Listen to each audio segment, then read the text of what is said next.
श्री साईनाथाय नमः। ॐ श्री साईनाथाय नमः।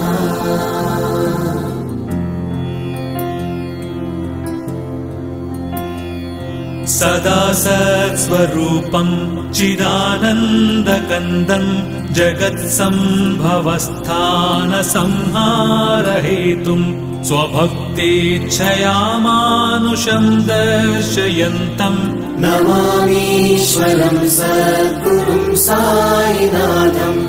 नमामीश्वरं सद्गुरुं साईनाथम्। भवद्वान्तविध्वंसमार्ताण्डमीड्यम् मनोवागतीतम् मुनिर्ध्यानगम्यम् जगद्व्यापकम् निर्मलम् निर्गुणम् त्वाम् नमामीश्वरं सद्गुरुं साईनाथम्। नमामीश्वरं सद्गुरुं साईनाथम्।